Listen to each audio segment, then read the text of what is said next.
The following is a GoPowercat.com and Spirit Street production. Kansas State opened Big 12 play with an unimpressive performance and loss at West Virginia. And now the Wildcats come home to meet the surging Texas Longhorns. This is the Powercat Pregame Podcast. It's time for Kansas State football. So get ready for a Wildcat football preview like no other. It's the Powercat Pregame Podcast presented by Robbins Motor Company. And it starts right now. And now let's go to the Spirit Street Studios. Here's your host, GoPowercat.com publisher, Tim Fitzgerald. Kansas State is 2-2 on the season and quickly moving toward a point of mathematical desperation in a conference where falling behind the pack stacks the odds against even talented teams. They are odds that Bill Snyder's teams have defied in recent seasons while scrapping their way to bowl eligibility with late season surges. Saturday at Bill Snyder Family Stadium, K-State plays the 18th ranked Texas Longhorns. And while this is far from a must-win game for the Wildcats, opening the Big 12 season with back-to-back losses while facing 3 out of the next 4 conference games on the road would be ill-advised. Welcome to the Powercat Pregame Podcast, sponsored by Robbins Motor Company. I'm GoPowercat publisher Tim Fitzgerald, and it has been a long time since the Texas team came to Manhattan and left with a victory. In fact, the year was 2002, and since then the Longhorns have lost 5 straight in Manhattan. This, however, will be Coach Tom Herman's first trip to Manhattan as UT's coach, and Herman led the Longhorns to a 40-34 double overtime victory last season in Austin. That game was notably different than most K-State versus Texas games in that Herman's Longhorns played physically and appeared to be well prepared to face the Wildcats. And also, true freshman quarterback Sam Ehlinger was darn good on that day in Austin. And a notable difference this season from past games between these two teams is this K-State team is struggling more than ever to find itself. The Wildcats won 2 non-conference games it should have won, and then appeared outmanned and outcoached in losses to Mississippi State in the non-conference, and then again last week in a 35-6 loss at West Virginia to open Big 12 play. If the goal of a Bill Snyder team is to get a little bit better every day, then there remains a lot of work to get done between the team fans have seen so far in 2018 and one capable of earning Snyder's 20th bowl berth as K-State's coach. Meanwhile, after losing its opener at Maryland and limping to victory over Tulsa, Texas has knocked off USC and TCU in back-to-back weeks and done so in impressive fashion. All of a sudden, Texas looks like one would expect Texas to look like, with a maturing Ehlinger at the helm, and K-State appears completely unrecognizable as a Bill Snyder team. And with all of that said, it only further convinces Texas fans that Snyder and his Wildcats will find a way to win over the Longhorns yet again in Manhattan. For those who have seen K-State play this season and Texas play the last 2 weeks, a Wildcat victory this weekend would probably come as a major surprise. Still, the question during recent years has not been if K-State will improve as the season progresses, but how much. And will that improvement show up on the field in this game against the Texas Longhorns? It's time for our first break on GoPowercat.com's Powercat Pregame Podcast. So let's hear for the first time from our friends at Robbins Motor Company, our title sponsor. You're listening to the Powercat Pregame Podcast. Stay locked in. Your weekly GoPowercat.com roundtable session featuring former K-State football star Marcus Watts is next.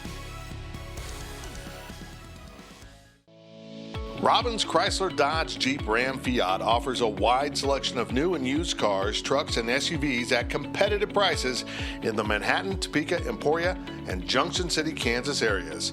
Be sure to check out Robbins' new vehicle inventory, where you will find the most popular models from iconic brands such as Chrysler, Dodge, Jeep, and Ram. Or if you're looking to save by purchasing a pre-owned vehicle, Robbins has an updated stock of used cars in excellent condition.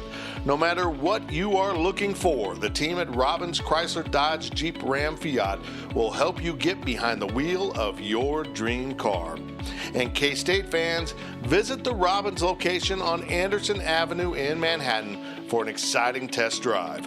It's the Robbins Motor Company, proud winners of the 2018 Customer First Award for Excellence, and title sponsor of the Powercat Pregame Podcast.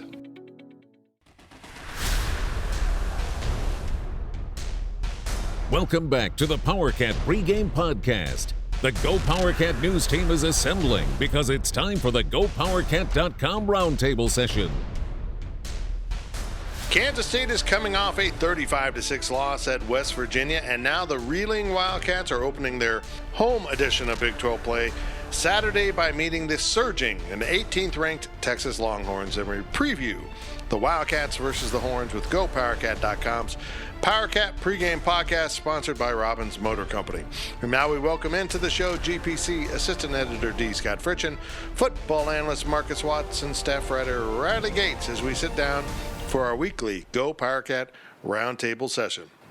The Roundtable is sponsored by Blue Mark Energy. Does your company spend $4,000 or more a year on energy bills? You can reduce those costs by 25% or more and maintain the same level of service and reliability. Visit bluemark.energy for an energy savings analysis today. And now Blue Mark Energy is the natural gas provider for the Kansas State campuses in Manhattan and Salina. Blue Mark Energy, K-State owned and K-State proud. Boys, welcome to the show as we begin to look at Saturday's game here in Manhattan between the Cats and Longhorns, and we're going to start by returning to the scene of the crime in Morgantown and examine K-State's fairly dreadful performance there. D. Scott, let me start with you. When did you know things weren't going as hoped for the Wildcats? Yeah, my defining moment, Fitz, was actually that after the first couple drives there, Kansas State was stalling. Will Grier really gave K-State a chance early when he threw that interception to A.J. Parker to kind of start things off. I thought that was a key opportunity for K-State. And then the next possession, Jordan Mitty recovers that fumble. Another opportunity for Kansas State. K-State was not able to capitalize. And I thought the inability for K-State to capitalize early really cost them in this one. Marcus, let me turn to you now. K-State did get two quick turnovers. Door creaks open.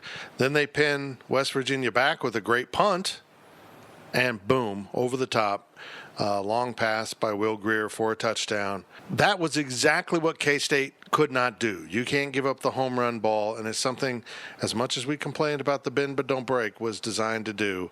They isolated a corner in man coverage and burned him. Yeah, and, that's something that we talked about leading into this game is that K-State couldn't give up those big plays, and, it was deflating. I mean, when that happened, you knew the route was on. Sitting at home watching the game and, like Dee said, couldn't get anything going off of those first two turnovers. The offense looked so out of whack, looked like they was their first game, new offense coordinator, new offensive line. Everybody was new, it was a mess from the first snap until the final snap of the game. And, K-State they didn't come ready to play at all. Riley, for most of the first half, K-State's defense was holding its own.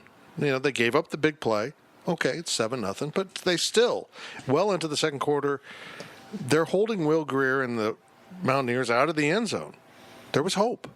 But they could never do anything with that hope. Yeah, honestly, K-State's defense, outside of probably a total of, 2 minutes, maybe a little bit over 2 minutes, played really well. The big play there was obviously a really awful breakdown, I guess. And then the other time I was really displeased with the way the defense played in the first half was that last possession right before the halftime where I think there was like 57 seconds or something like that left on the clock. It's not like West Virginia was in great position to score, but Will Grier just picked it apart, had his way, and just cruised down to the third touchdown in the first half. But outside of those two, they played really well. The touchdown to go up 14-0, the defense was just, backs against the wall already after not getting that fourth down. So it's kind of a weird situation to be in because Will Grier goes for 5 touchdowns and West Virginia rolls on and scores a lot of points, but it didn't feel like just a pathetic defensive effort. It just felt like they gave it their best shot, and then after a while they just couldn't keep fighting that hard anymore. Yep, I agree. I'm going to die on this hill with this thought that if you go for it 95% of the time at midfield on 4th down, if you're Bill Snyder, that was the 5% when you don't. You just failed to do so. Pick up the 6 inches on 3rd down. You're only down 7-0. You're playing horribly. You need halftime. You really do. You need to regroup. And you get the ball to start the second half. The risk there, for me, far outstretched the reward, which is pick up a 1st down and then have an opportunity to maybe go down and score, but you really hadn't shown anything that proved you were capable of that. I thought they should punt, try to keep it at 7-0 and get to the locker room. Instead, 21-0 with Marcus Watts, coach of the Kansas State Wildcats, gone for it on 4th down.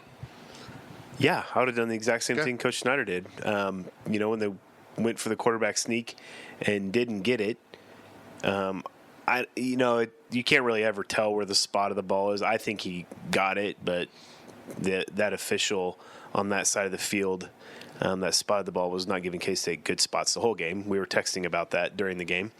And then they went for it on 4th down. Well, you run a quarterback sneak again, you're probably going to get the 2 inches you need. And at that point, Skylar checks to an option. And when you have a quarterback sneak called, you cannot, it's like a lock call. You can never check out of it because the offensive linemen are set in a certain stance. There's no way for them to get out of that stance to run the play that Skylar had checked to. So it was when they ran the option, it was a dead play. There was nothing that the offensive line could have done to help Skylar and the running back out in that situation. And Skylar's going to learn from that mistake. One thing I don't understand is if you're going to do the quarterback sneak, say 3rd down they try to ding it, then they try it on 4th down. Why do you not push like they do at the goal line? I know. I don't understand. I mean, I don't get it because everybody knows that you're going to do it. You're never under center during the game anyway, and then you go up under center, they know you're going to quarterback sneak. Offensive line splits are tight. Should you be able to get 6 inches like Coach Snyder said? Every time you should be able to get 6 inches on a quarterback sneak. The offensive line just, as Coach Snyder said, the week before, they're soft. Well, let me ask you this. Would you have thought about putting Alex Delton in? For a quarterback sneak? Yeah. It wouldn't matter who was in. It wouldn't have mattered. It looked to me like Skylar didn't go very hard, No, he stepped back and changed his momentum, and I don't know. D. Scott, you see him stand up to change the play. First game since the Pinstripe Bowl with 2010 that I'm not in the press box. Did you want to climb out of the press box and say no? It had to be like to see this in person. Like, what? First of all, they came out in the shotgun, and I'm like, why are they doing that? Then he gets under center. Okay, quick snap, go. Changes the play. Thoughts at that moment? Yeah, a big-time decision there. And I go back to this stat. K-State is 3-18 in top 25 games since Texas in 2012. And we have seen some puzzling moments during that stretch of games against top 25 teams. Big-time team, big-time opportunity, and just change of play, and you're wondering, what did I just watch? 21-0 at half. K-State is essentially done. They came out and moved the ball. They were a little bit more effective. Eventually, Coach Snyder went to the quarterback change. According to the reporting of Kellis Robinette, I thought it was a compelling story that Coach Snyder made the change, which is his prerogative as head coach, but didn't tell Skylar Thompson or his offensive coaches, which I find bizarre. He just put Alex in. You would think you need to know who's the quarterback to call your plays, but maybe not. Marcus, this is the second time this season we've seen a K-State team essentially dead at halftime. They still got the second half, but you know where this game's going. There's not going to be a seismic shift in momentum. This is strange. This is troubling. They're not a little bit better away from being competitive. They're a ways from being competitive right now. Yeah, and usually with K-State teams, you can kind of see some gradual getting better week to week, especially in areas that maybe had struggled before, let's say the offensive line. You knew in that first half that it was going to be a long game. The offensive line was struggling mightily with that crazy defense that the 3-3-5 that they run. They didn't know who to block. They didn't know where to block. And so the team just looked flat. There was no emotion. They looked defeated, which I can kind of relate. I mean, I can kind of feel it, when you're out there and you don't get anything done, especially for the defense. They played well in the first half, well enough to keep K-State in that game going into halftime. And when you're not getting anything from your offense, it's demoralizing. And it's like, you're going to have to somehow win the game on defense, which you're completely out of control of because you don't have the ball in your hands. So you're going to have to try to create turnovers or get special teams returns for touchdowns because your offense is incapable of doing anything to put points on the board. And and everybody knew it was just a matter of time before Will Grier started going off. One thing that frustrated me also was when West Virginia would get into 3rd and 5, 3rd and 6, K-State looked to be more in a man defense, which West Virginia was running pick routes. And you could see that they were lined up to run pick routes, and they were running them all day just to get the first downs. I didn't see K-State change their defense to go to a cover 2 so that they can't pick the corner. The corner's sitting underneath for that underneath route. Maybe jump that route and get a pick 6. You never know. So there were just a lot of things in this game that, I'm sure the coaches would like to go back and change. I'm sure the players would also. Okay, Riley Gates, we could pound our head against that wall all day and not come up with any substantial, substantive answers to what went wrong at West Virginia. This team isn't very good right now. Didn't play well last Saturday. But it's a new day in Manhattan. A new game, a new opportunity, and apparently a new quarterback will get the start. It came out early in the week. It's been reported across many platforms. Again, Kellis Robinette with the Star was the first one to publicly put it out in front of everyone. Alex Delton is reportedly getting the start for the first time this year at quarterback. And let's set the context of this. After the game, Coach Snyder was unhappy with Skylar Thompson, was very vocal about it. Came back on Monday in the Big 12 teleconference and then Tuesday in the weekly press conference locally and kind of walked that back, said after watching the tape, I thought the two quarterbacks were even, and yet it looks like Alex still getting the start. I know you're not happy. I know you find it troubling how this is taking place. So where do you stand on this? Is this just a horrible, awful move to do right now in Game 5 of the season, or is it something that let's give this a shot? I guess I understand it if you feel that Skylar Thompson isn't playing well and maybe you can shake it up and go with something different and get a new look. I understand that approach, but with everything that's been said on the record from Bill Snyder, this doesn't add up. He was upset with Skylar Thompson's play, but then he goes back and watches the tape like he always likes to defer to, and he says, they actually didn't play all that differently. And, Skylar Thompson ends up grading out better or about the same as Alex Delton. I mean, they're essentially did the same thing on Saturday. Skylar's been more effective on the year as a whole. Alex Delton has made multiple costly turnovers throughout the season, whereas Skylar has not, and he's made better plays. I'm just not seeing it. And it's no secret at this point. I mean, they tried to paint it early in the season as both quarterbacks can both equally run and throw, but we know they can't. Skylar's the better thrower, and Alex is the better runner, and that's fine. They both have their skills that they bring to the field, and Alex's is running the ball. So what are you going to do? You're going to put him on the field against the 29th best run defense in the country, a run defense that has not allowed 200 yards for any of its opponents in Texas. It doesn't add up to me. I don't understand where the philosophy from changing quarterbacks is if they played equally well. And, I think Skylar Thompson gives this team the best chance to win. And I think that we'll see them go back to Skylar in this game. But unfortunately, I think it's going to be too late at that point. Okay, Scott, kind of a vague question for you. I wish I could be more specific here. But is this quarterback situation with the shuffle they're playing, Coach Snyder even said again, they'll both play. He didn't indicate that Alex will start, but they'll both play. Is this kind of a manifestation of the entire frustration and ill-defined nature of this Kansas State football team? Yeah, I think it's out of whack. I think this is a symptom of a bigger issue here. And I think the quarterback situation is out of whack. I think There's leadership that's out of whack right now. I think that's not only at the top. I think it also has to do with players. I thought at the outset, having so many team captains seemed a little different than most other years. And I'm not familiar with all the infrastructure of that, but it just seems like there's been one oddity after another that has made this a different season than in years past. You know, I look at teams that have new coaches, and you go back to Coach Moorhead at Mississippi State. They open with Stephen F. Austin. They open up the playbook and lay the wood to them. You know, they want the players to buy in and believe. They could have used more of that against Kentucky last week, but that's the point. And Bill Snyder comes out and says, you know, we're going to be casual about this and not run a bunch of stuff, and we're going to do our basic stuff, and barely wins.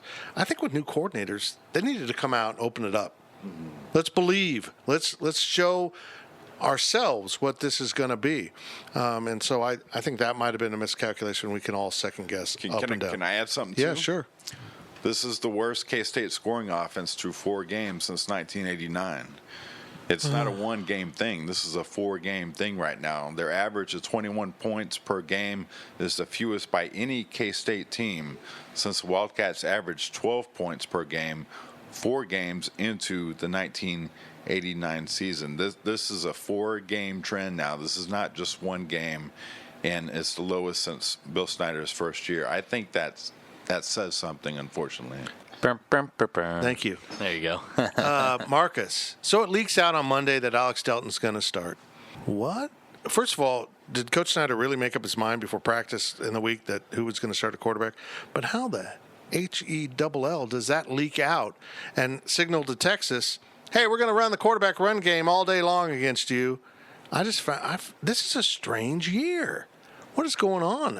Coach can't be happy about that being out publicly. I mean, he's probably not happy about it, but Texas would prepare for the quarterback run game anyway because they still run it with Skyler. They just don't maybe run it as much, and it may not be as prominent. I mean, this may go back to like when Colin Klein played and only threw the ball 4 times against Texas and ran the ball. Yep. And K-State ran the ball the whole game. You never know. I don't know. Yeah, Coach isn't happy about it, but, you know, doesn't matter. Every team knows what K-State's trying to do and what they want to do against you. Now would throw Texas off if K-State came out and shotgun no backs, 5 wide receivers, and said, let's go. Here we go. We're going to run. But they're not going to do that. Let's hope. Let's hope it's all part of the grand scheme.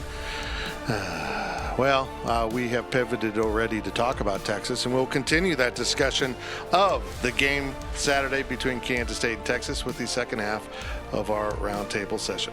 You're listening to the Powercat Pregame Podcast, sponsored by Robbins Motor Company. All they do is cover Kansas State sports.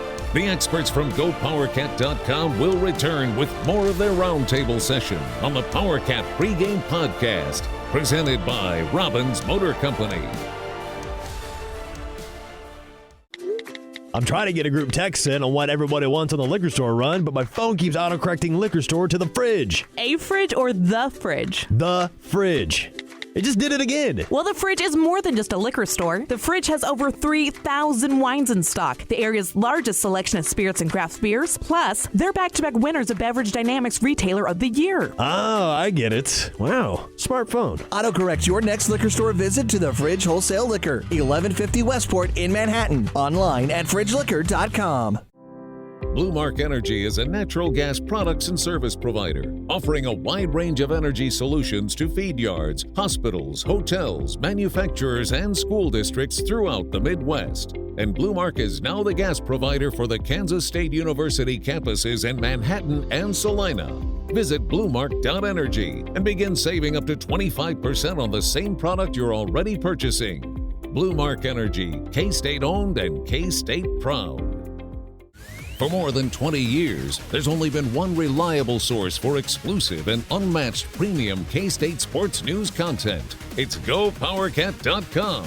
The tradition continues as Tim Fitzgerald, D. Scott Fritchen, and the other GoPowerCat sports experts continue their relentless coverage of K-State sports. So make sure you're subscribing to the one and only GoPowerCat. Hey, K-State fans, it's time to come home to GoPowerCat.com. We now send it back to Fitz and the GPC News team in the Spirit Street Studios as the GoPowerCat.com roundtable session continues. We're back, and we now continue with our Go Powercat Roundtable session with GPC Assistant Editor D. Scott Fritchen, football analyst and former K-State safety Marcus Watts, and staff writer Riley Gates. The Roundtable is sponsored by Blue Mark Energy. Does your company spend $4,000 or more a year on energy bills? You can reduce those costs by 25% or more and maintain the same level of service and reliability. Visit bluemark.energy for an energy savings analysis today. And now Blue Mark Energy is the natural gas provider for the Kansas State campuses in Manhattan and Salina. Blue Mark Energy, K-State owned and K-State proud. We started talking a little bit about this game against Texas in the first half of the roundtable, but let's go a little bit deeper. I have nightmares about Sam Ehlinger last year in Austin. The kid's a true freshman. You know, how good can he be? And he was great. I mean, Texas had their problems. K-State played fairly well. You know, Texas hung on for victory. But the reason they won, in my book, was Sam Ehlinger last year. And everyone says, oh, he's a lot better this year. He makes better decisions. Oh, terrific. You know, you wrote about the dude. He's really good. I like him a lot. He fits K-State's offense really well. Yes. And he's playing for the other team. Yeah, big, good-looking dude, 6'3", 230. You know, it was a key game for him last year. He had a lot of pressure when he went in that K-State game. His 380 passing yards were the most ever by a Texas true freshman, and his 107 rushing yards last year against K-State were fourth most allowed by the Wildcats, and all 487 total yards by Ehlinger as a true freshman. Unbelievable. He can make all the throws. I think what blows me away, though, is the fact that he's thrown for over 200 yards and 2 touchdowns in each of the first 4 games, and the fact that he is the only Texas quarterback to do that in school history. Really says something about the kid. I think he's going to be really, really good. It's not like they've had any good quarterbacks at Texas. Yeah, that's what surprised me. I thought maybe Colt McCoy or Vince Young. That Vince Young guy He was decent. He was okay, yeah. He just won a national title for him. Literally won it for them. Marcus, I'll get to you about Sam Ehlinger in our breakdown session, but I do want to ask you this. K-State had so much trouble with the quarterback run game against Mississippi State. What do they have to do differently to bottle up Ehlinger, who kind of reminds me of Nick Fitzgerald in a way? Maybe a little bit better passer and not quite as good a runner, but still the challenge is there to stop a quarterback run game. Something you would think K-State would be well equipped to do because they see it a lot. Yeah, I don't think Texas and I don't think that's what they want to do. I don't think they want to run Sam as much. He had a lot of injuries last year, and so I think they want to try to protect him a little bit. It's a little bit different than what Mississippi State does. I don't think they run the quarterback power game as much, but they want to develop a running game with their backs more than they do with their quarterbacks. So, but if they decide that they are going to run the quarterbacks, K-State's just going to have to, do what their jobs are and get off of blocks and make sure that they're holding the edge so that he can't get outside the box, because once he gets outside the box, that's when the defense breaks down. Riley, this is a good Texas team all of a sudden. Is Texas back? I'm going to ask you that. I'm going to let the other guys skip that question. Does Tom Herman, on this day that we're recording, have Texas football back? Tom Herman definitely has them on the right track to be back right now.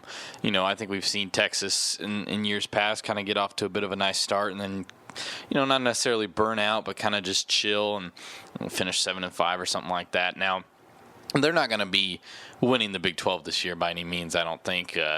But I don't think they're really that far off. He's bringing in the right recruits, and what he's doing as opposed to what, maybe Charlie Strong did when he was at Texas, they both got recruits, but Tom Herman knows how to coach them. He proved it at Houston. He proved it last year. I mean, I don't think that Texas team was that good in terms of, going to the Texas Bowl and being in that game. But he had them in the right way. You could see him; had them going the right way, and now he has them playing confident. And that's the biggest thing I think with a school like Texas, because let's be real. In years past, Kansas State had no business beating some of these Texas teams. Right. Specifically like 2006.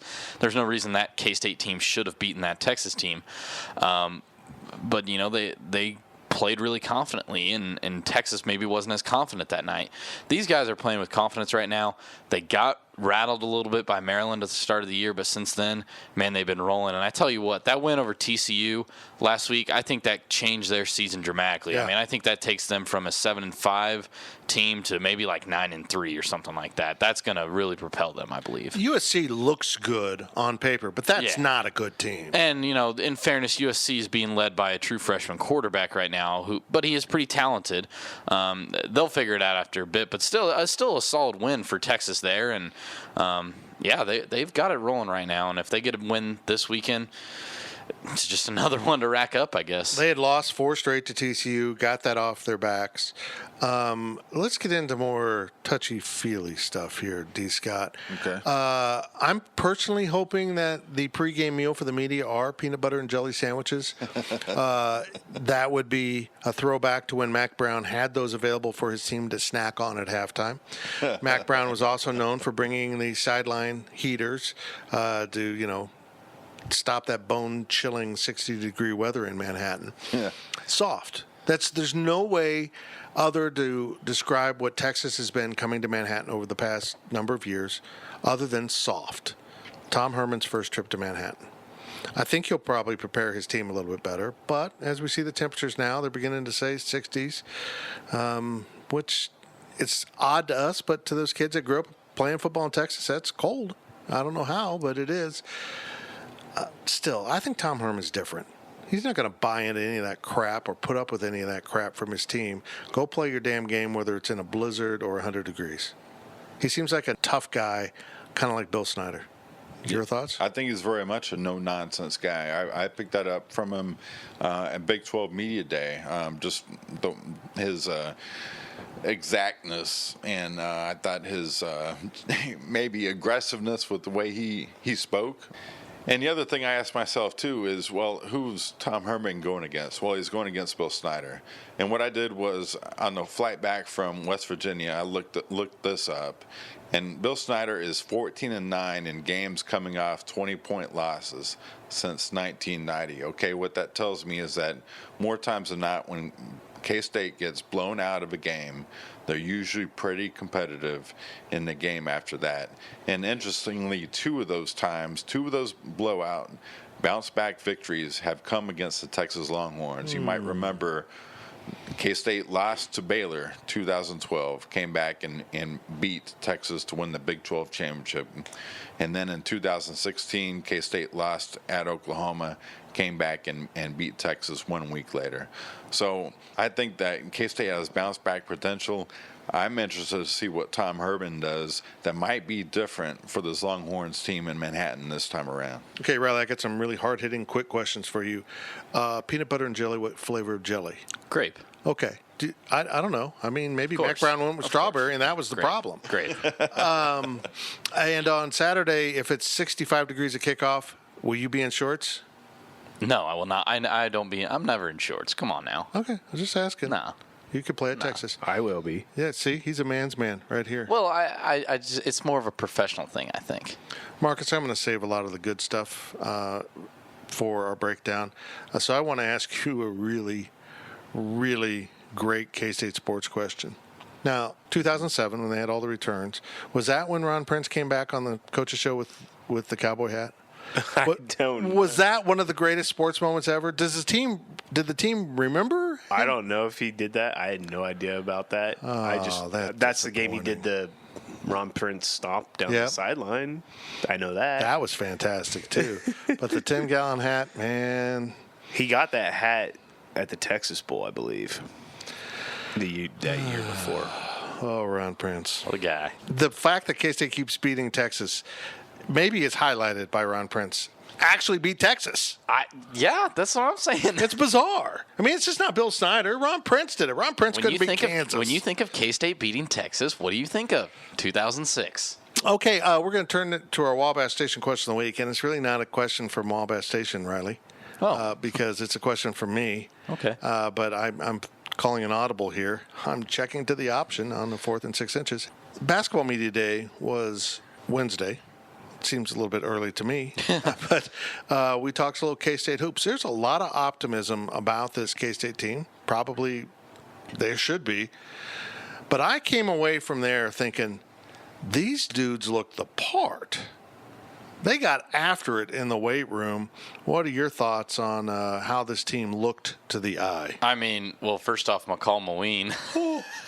The guy's put on like 20, 25 pounds of pure muscle, I have to believe, which is really impressive. And overall, I think that these guys are finally getting into that frame where you can feed a guy on the block, or an opposing team can feed a guy on the block, and you can feel confident knowing K-State has a defender to maybe go up and body that. I mean, look, KU, when they played KU last year, all KU had to do was feed Udoka Azubuike and hope that he didn't miss it because he wasn't going to get contested on a shot.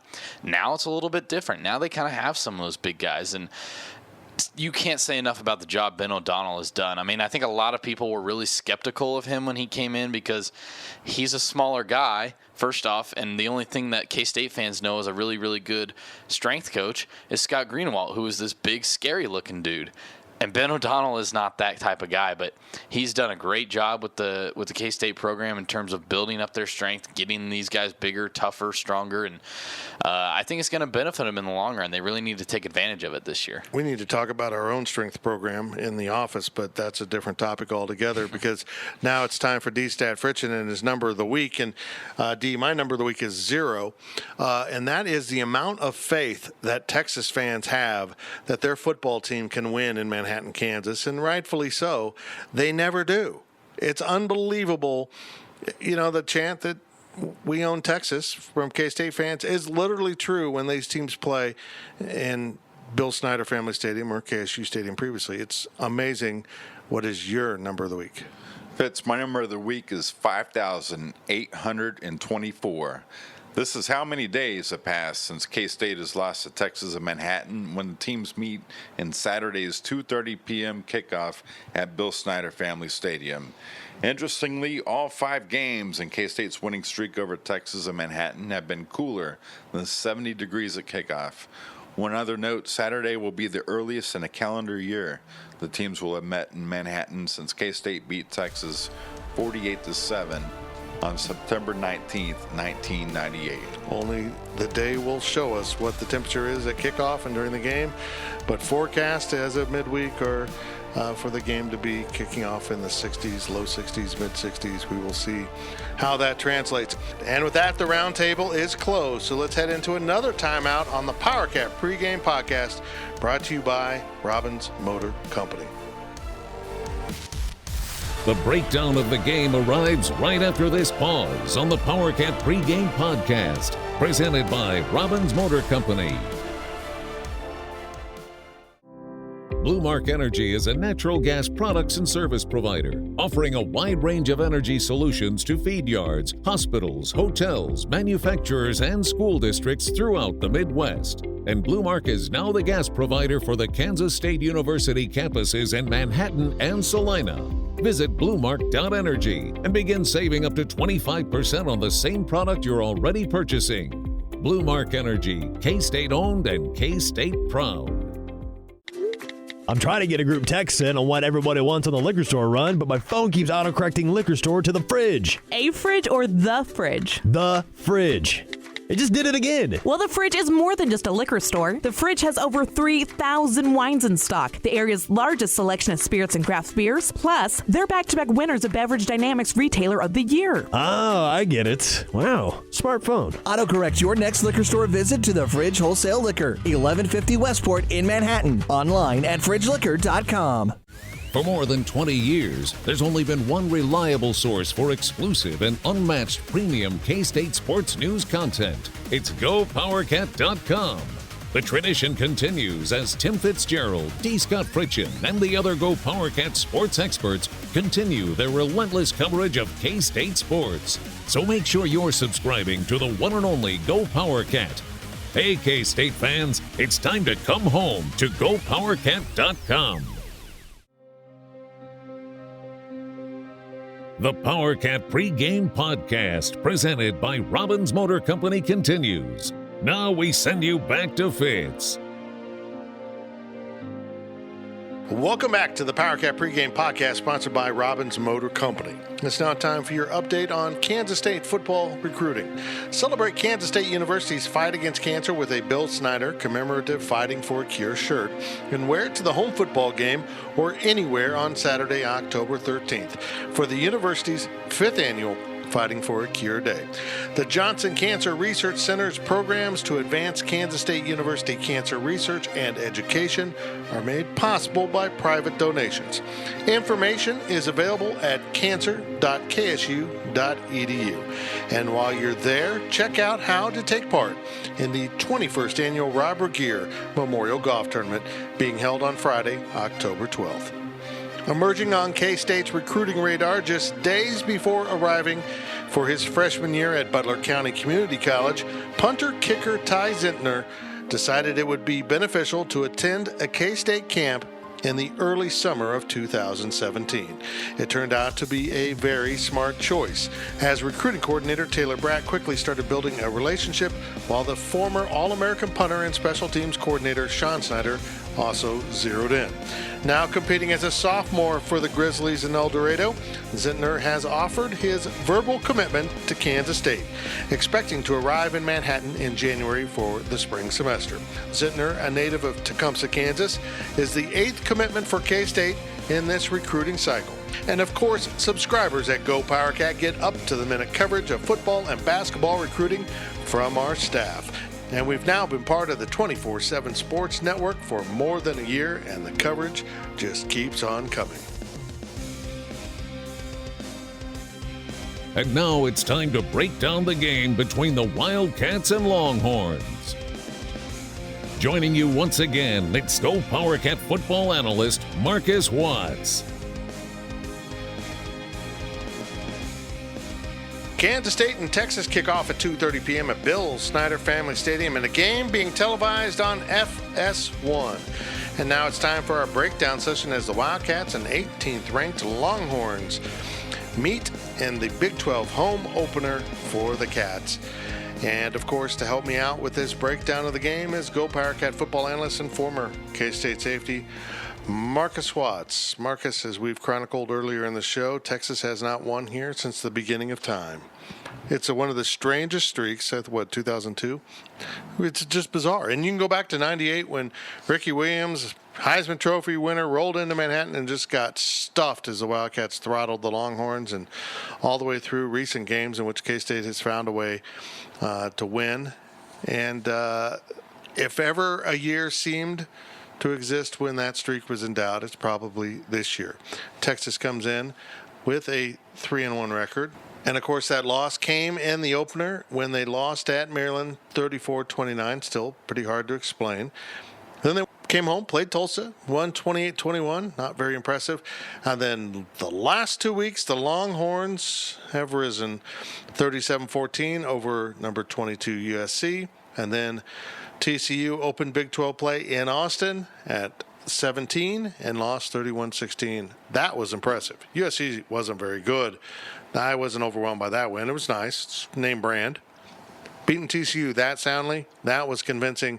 This Texas team comes in with a little bit of confidence. But it's Manhattan, Kansas, where they don't play well.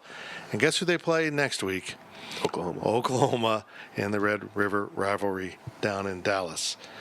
Could they possibly look past K-State again? I don't know. I don't think Tom Herman's that type of coach. I think he's going to have this team focused, and the fact that they haven't won here for so long. But I also can say, when Texas plays K-State, they look at K-State as not as athletic, not as gifted football-wise. They shouldn't be able to play with us, and sometimes their ego gets the best of them. It is supposed to be chillier on Saturday. I wish the game was a night game, because if it was a night game, I would have probably picked K-State to win, or it would have been closer game for me. It just seems like whenever Texas comes up here, it's usually more in November or when they play them, or late October when it's colder, but they just don't play well here, and I don't know what it is. If it's the atmosphere, if it's a small town and it's in Kansas, middle of nowhere type of thing. They just don't play well. But knowing Tom Herman and how he is as a coach, he will have this team ready to play. Well, every week, the 24/7 Sports Network, we swap questions and answers with the opposing school's website. And, I theorize that they come in and they do the walkthrough in 50,000 seats and they play in 100,000 seats. And then they drive there and there's a farm fields across the street. And sometimes, the smell of manure's coming in from the north, and they're probably thinking, we're 5 stars. What are we doing here? We're big-time recruits. This shouldn't be any problem, and it always seems to be a problem. But I think Tom Herman's got them moving. I don't know if they're here yet, but Texas is coming, folks. They're going to be a really good football program under Herman. I believe that. And that's good for the Big 12.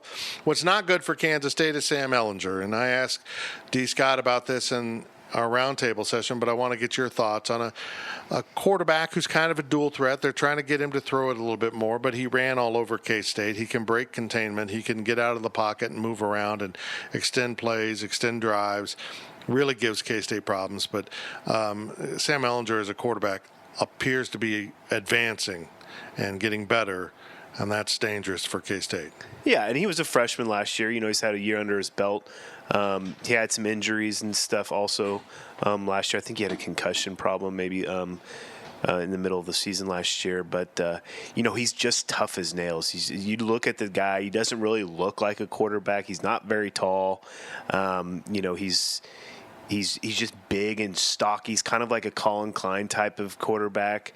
He will lower his shoulder and run you over instead of run out of bounds. But he's also probably a better passer than Colin Klein was when he was here. So he is going to cause Kansas State some troubles, and he's starting to get more and more confident in Tom Herman's system, being in the second year that they've been there. So they are getting better as a team overall. Yeah, they are, and they seem to be finding themselves. And defensively, this looks like a defense that knows how to stop the run. And if you want to be good defensively, you got to do that first. They are second in the conference in rushing defense at 117 yards a game, exceeded only by Oklahoma State. And I think that's the aberration of why run it when you can throw it against the Cowboys like Texas Tech did. So in many ways, it can easily be argued that Texas is the most effective run defense in the conference, with West Virginia right on its heels. And what do those two programs now have in common? They run the same style of defense. The same style of defense that gave K-State so many problems, virtually every year against West Virginia, but particularly last week at 3-5. Now maybe they tweak it here and there a little bit differently, but still it could give this offensive line some matchup issues. But K-State has to run the ball. They just have to. That's the way Bill Snyder's offense is set up. We can talk about throwing it more like maybe some fans want, but this offense is predicated on establishing the run, and we expect to see more Alex Stelton in this game. Yeah, and Texas defense is not big. They're not a big defense. This is not a Mississippi State type big defense. I mean, they have one guy over 300, and then their two ends are 255 and 275. That's much smaller than so Mississippi State. It's a lot smaller than Mississippi State. But one thing that they probably have over Mississippi State, even though Mississippi State had this, was speed. And these guys can run around. They can hit. They've gotten better. They struggled at the beginning of the year with a lot of missed tackles, and Tom Herman's made that a point of emphasis for this team, and they've done a better job lately. Obviously, they've won 2 big games against USC and then against TCU. So it's going to cause problems for K-State because of the speed. But maybe it won't, because they should be able to push them around, because K-State's offensive line averages over 300 across, so they should be able to get some push up front and create some holes for Alex Barnes, and if Alex Stelton starts in the quarterback run game. We can analyze K-State's offense all we want. We can talk about the quarterbacks, and that's been an issue. The running backs haven't been as good. The receivers, Isaiah Zuber's kind of stepped up into the Pringle role, but nobody's filled his role. There's no number 2 guy to take pressure off of him, so they're struggling to get separation at receiver. But really, Marcus, it all boils down to that line. This was supposed to be a strength of this team, and it's not. They should be able to blow people off the line. They should be able to control the point of attack, and they're not. Are they capable of getting their you-know-what together and doing that in this game? Yeah, I think so. I mean, they proved it last year. I mean, this is the same exact starting five that started every game last year for K-State. So you saw them struggle at the beginning of last year. A lot of that had to do, I think, with Adam Halteroff being the center. And, trying to work him in there, and some other new guys were, working their way in also. But they got better as the year went on, and by the end of the year, they were dominant. That UCLA game, they rushed for over 200 yards in that game, and, they dominated UCLA's line up front. So I don't know what happened between then and now. I don't know what's going on, why is there a dissension within the offensive line? Are they just not talking to each other? Are they just out freelancing, doing their own things? Is it the new offensive system, whatever it is, if it is anything? They've got the same offensive line coach who is one of the best in the country. I will say that no matter how well this offensive line plays or how bad this offensive line, but it falls on him. He's got to figure out a way, and whether that's taking some guys out and putting some guys in, like Josh Rivas, putting them in different positions. Obviously, you're not going to move Dalton Reisner and Scott France around. Those two are pretty much set, but maybe you got to move the guards around to see if they got to find something that's going to work. I agree. And I think maybe when we come back to this, Coach Snyder likely is going with Alex Delton. He wants to get back to basics. Let's get back to the quarterback run game. Skylar Thompson can do it, but Alex Delton is clearly better at it, as we saw in the bowl game last year.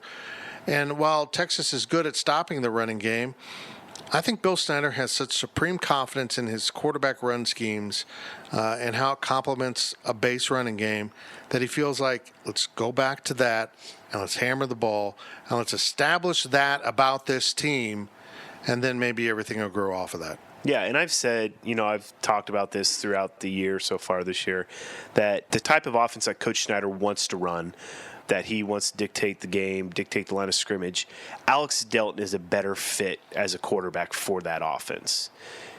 Now, if you're going to step back and throw it a little bit more, then Skylar Thompson's a better fit. There's no one perfect fit for both ways you want to go.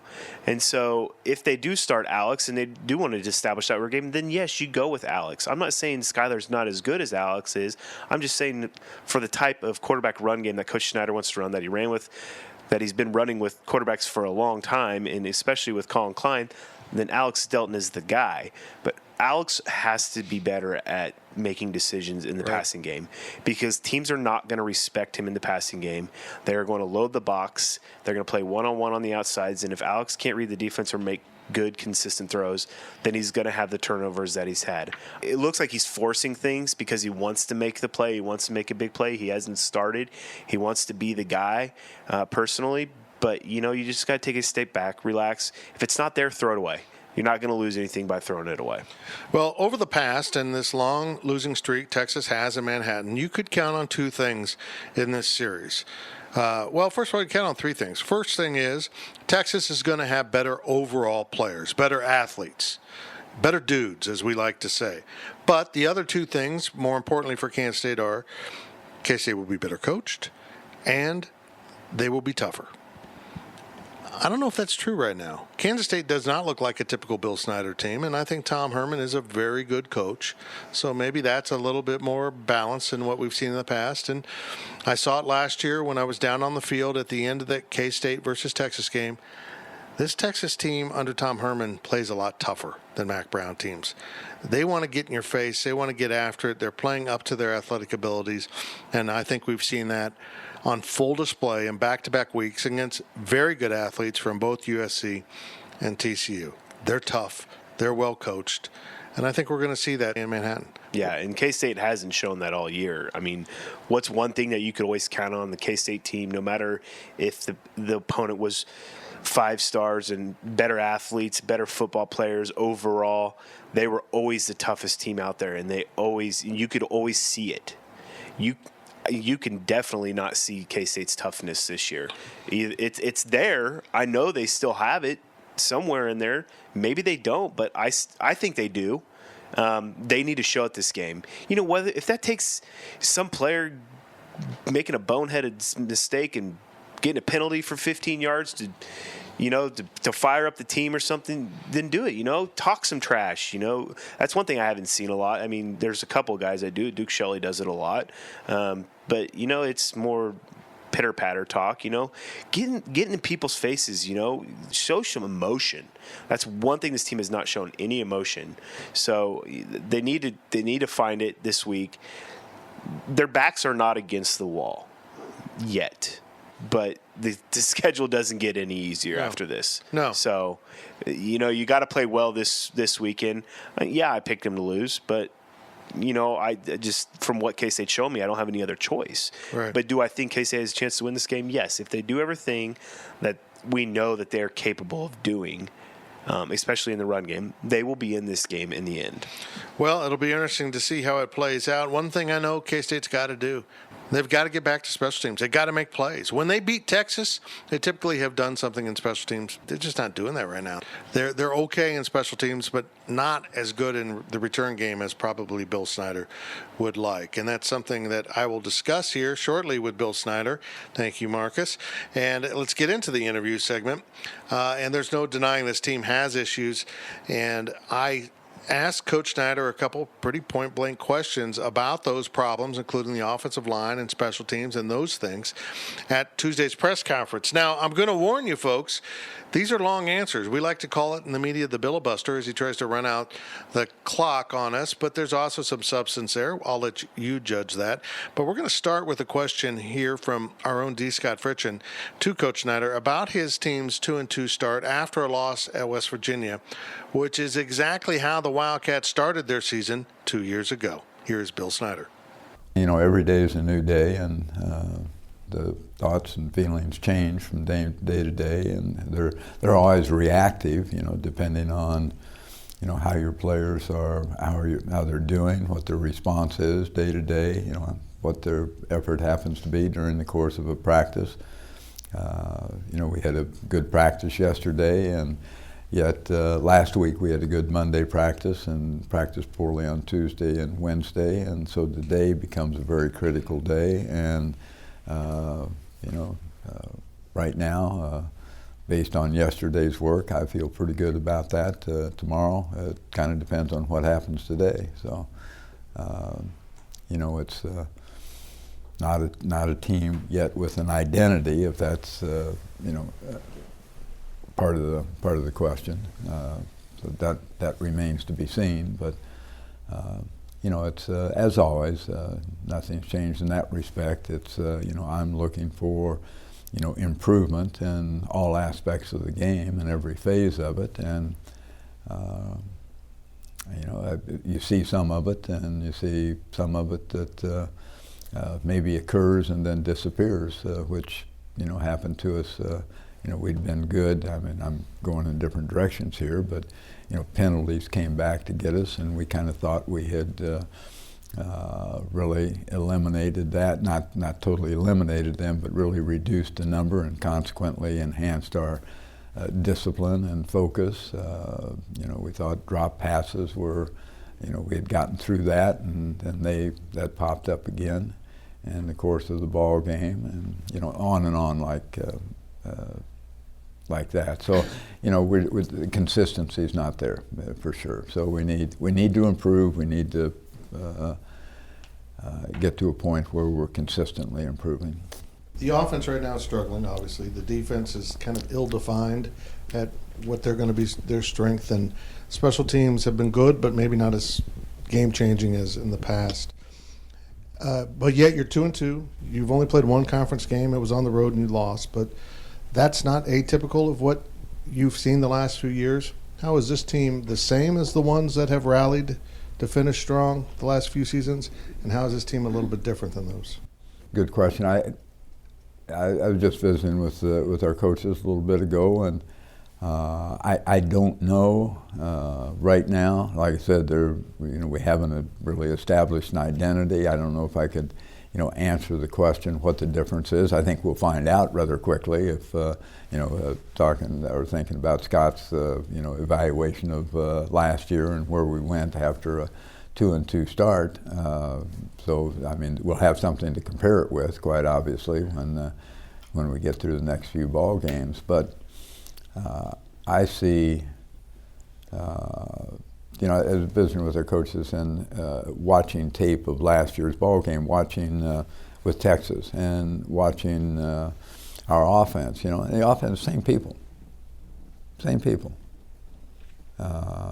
And you know, you go back and you look. I mean, it's a close ball game. We lose ball game on a penalty in a second overtime. So offensively, you know, they did all right. I mean, they played reasonably well against a good Texas defensive football team. And as I said, it's the same people. You know, you look at position by position. You know, we don't have Demo, we don't have Pringle, don't have Valentine. Everybody else is exactly the same. Exactly. And so to me, there isn't any reason why we shouldn't be a better team from an offensive standpoint, being able to score as readily as we did in that ball game, to move the ball, you know, enough to, you know, score 40 points or so, whatever the number was. It hasn't happened, you know, so just not totally certain what. There are all these things that need to be corrected, and as I said before, I'm being redundant, I know that, but you know, we identify the problems, we work hard at trying to get them corrected, the players work hard at trying to get them corrected, we get them corrected, and it doesn't remain consistent, and they pop back up again. So it's developing, as I said, that consistency at being able to, you know, improve the very improvable mistakes. I mean, that's coach talk, I guess, but nevertheless, they are so correctable. And I look at, you ask about the defense and special teams as well. I think defensively, you know, we're going through some growing pains, but nevertheless, you know, it wasn't, I mean, they had, in all reality, they had 7 points on one big play in the first half of the ball game. You know, basically, that's the way it could have played out very easily. So, you know, they were doing some very, very good things. It tells me that there is a capability of being able to do that, even though, you know, we're altering positions and banged up a little bit in that respect. In special teams, we've been okay, but we haven't. I agree with you. We haven't excelled quite like we should, and particularly in our return game. You know, I think our kickoff cover game has been pretty good. Our punt game picked up a little bit as far as hitting the ball last week. I mean, a youngster got the ball up down there. We had a 65-yard punt that we killed on the 4 or 5 yard line down there. That's a major play in a ball game that dramatically impacts the field position, unlike the very first kick of the ball game where we hit it 33 yards and give them a very short field to work with. But the cover units, with that exception of one long kick and a 18-yard return, have been pretty good. I think it's our return game that really hasn't. You know, we scored on punt return early in the season, and then we had a kickoff return called back on a penalty. But outside of that, we really haven't done very much. That's where, in the kicking game, that's where the most improvement needs to come.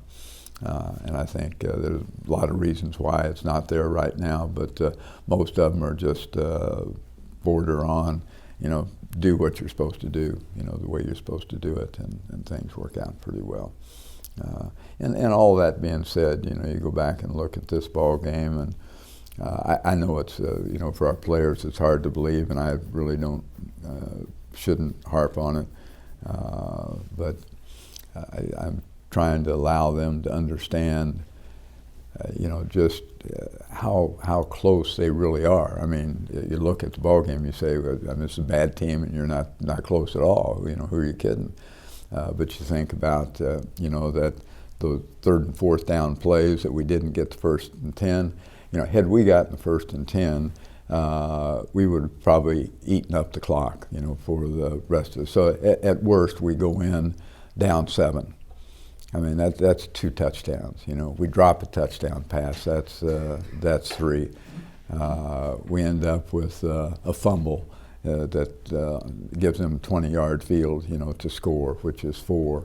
And I don't know, there's a couple more in there that are just things that we have total control over. You know, it's not somebody, you know, beating you because they're just much better than you are. It's us doing things incorrectly that we are more than capable of doing the right way. And to me, that's how close we really are. And but what really counts is, whether we do it or not. And I can talk all day about, this could have been and this could have been, but the point is we've got to do it. And big thing will be today. As I said, last week we didn't practice well on Tuesday and Wednesday, and showed up on game day, and today's a chance to rectify that. To get the week off in the right start. You come into every season and you say it's a new year, new team, even with personnel returning. Yeah. But you also probably realize that there's some knowns and unknowns about your team that is returning. The biggest known on this team is the offensive line. How surprised are you that you're not more effectively protecting and running the ball with that line? Well, I'm saying that first and foremost, it's not all offensive line. I mean, there are a lot of things going into whether we're effective moving the ball or not, and all of it is not those 5 guys up in front. They have a hand in it, most certainly. I mean, it falls on all of us. I mean, it's a collective thing. But certainly your expectations would be elevated a great deal because of having all the returning guys back up front, and the capacity to play together, to understand each other, etc. But we haven't played to the capabilities that we have. I think I thought one of the highlights of the practice yesterday was our offensive line.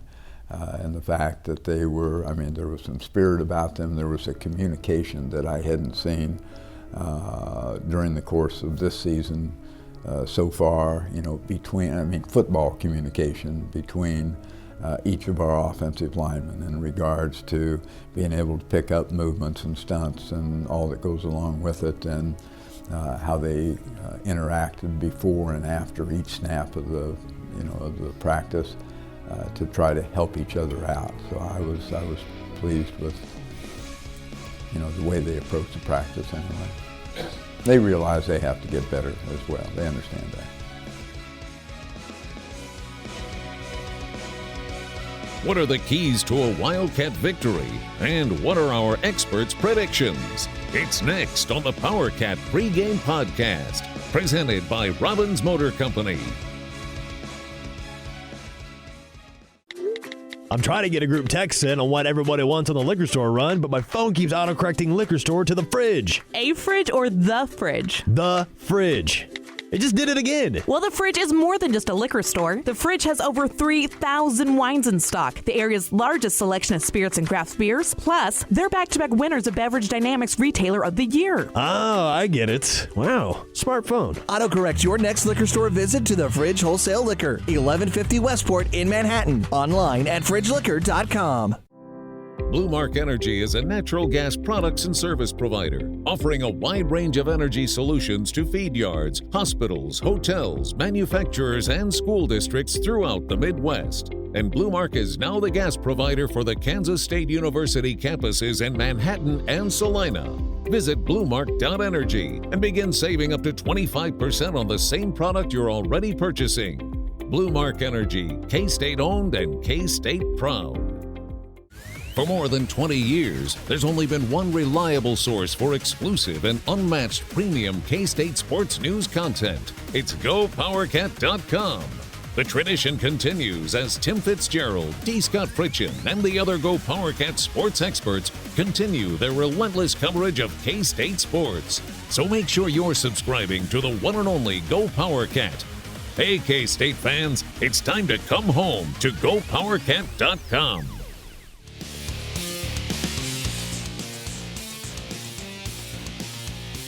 It's a K-State sports tradition.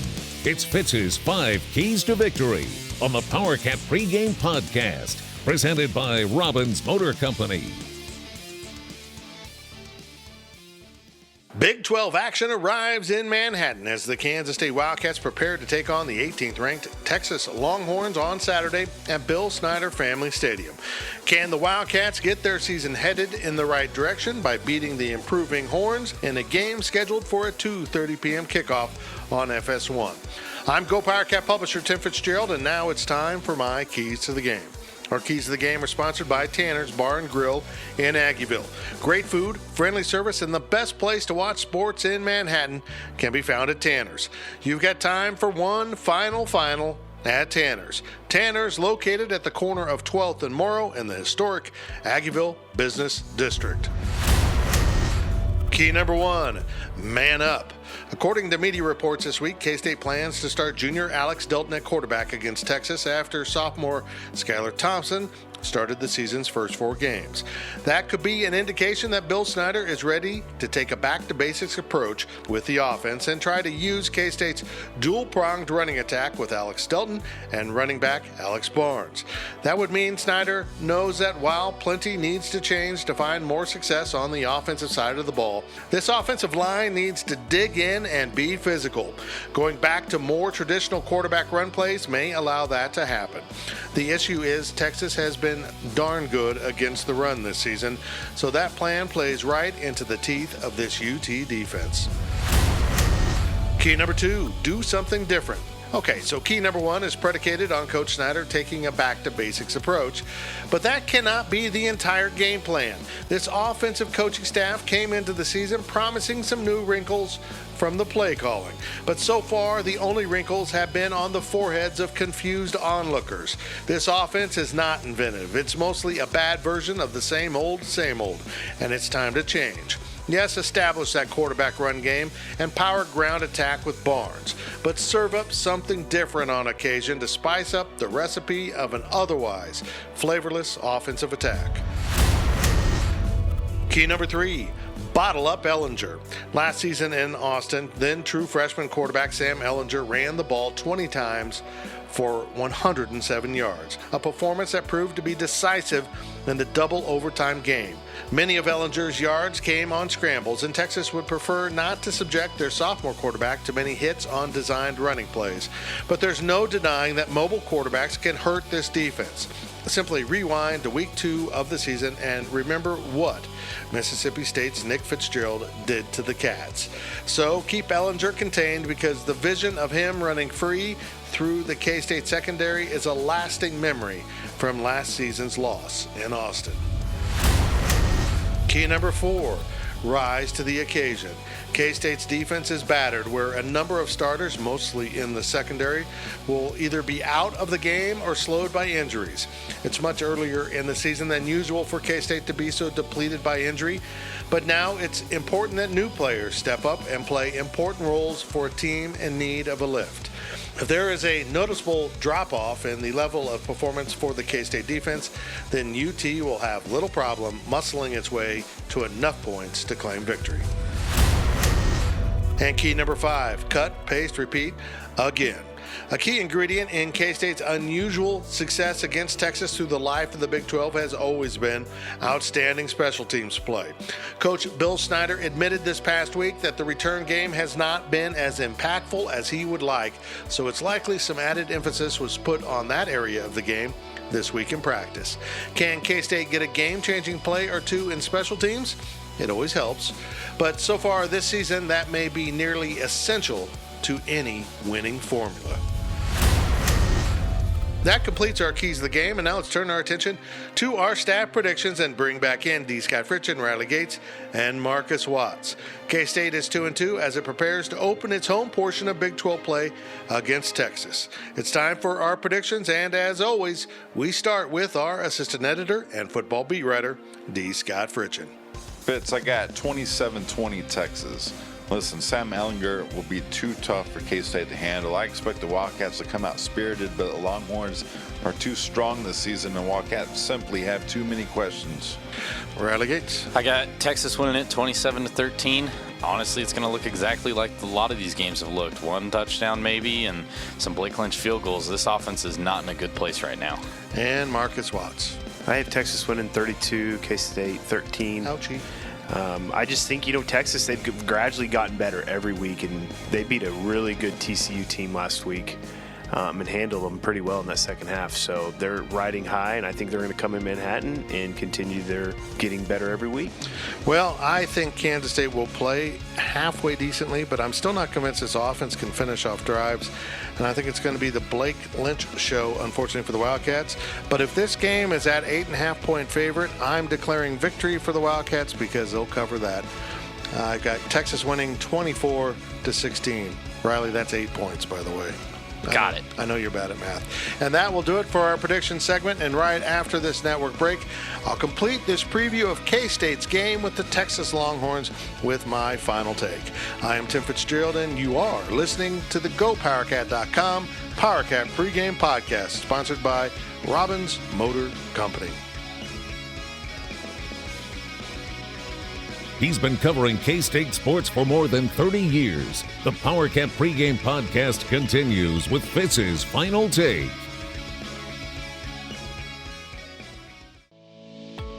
The dedicated team of automotive professionals at Robbins, Chrysler, Dodge, Jeep, Ram, Fiat are here to help you throughout the entire car buying process.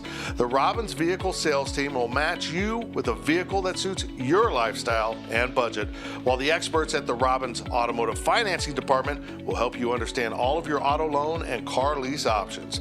If you have any questions about the cars, trucks, or SUVs in their vehicle inventory, give Robbins a call at its location on Anderson Avenue in Manhattan. And at Robbins Chrysler Dodge Jeep Ram Fiat, you can get your vehicle serviced at their state-of-the-art automotive center.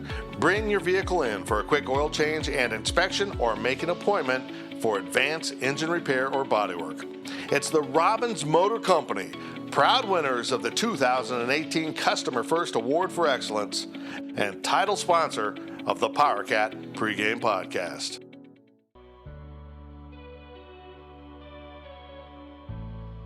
The Powercat Pregame Podcast, presented by Robbins Motor Company, is back with Fitz's final take. Most fans are not happy with the version of Kansas State football they've been witnessing so far in the 2018 season. The team is penalty-prone, turnover-prone, and not prone to finite execution. Basically, this Bill Snyder football team does not look much like a Bill Snyder football team. The Wildcats are 2-2. That isn't a big surprise, considering Mississippi State and West Virginia, the teams that have both beaten K-State, are both good. But it's the way K-State is playing and being dominated by like opponents that is troubling. And it's causing many fans to wonder if K-State's wizard, Bill Snyder, has lost his magic touch. Let's pump the brakes. Okay, so this isn't a great K-State team, and it's not even as good as most people expected. But the 12-game season is just 4 games in. Maybe we all should let more season play out before passing some grand final judgment on a man who built K-State football from nothing to something of serious substance. However, Snyder teams are judged against the very standard that he set. And so far this season, these Wildcats are not measuring up. And I expect this team to drop to 2-3 after playing Texas on Saturday, but opportunities await as the season progresses. And Snyder's teams also tend to improve over time. If this team doesn't get better, if these Wildcats don't compete at a higher level, and if the losses mount, then a lively discussion of the future of the program is certainly reasonable. But we could also stand to do it without the off-with-his-head rhetoric expressed by some this past week.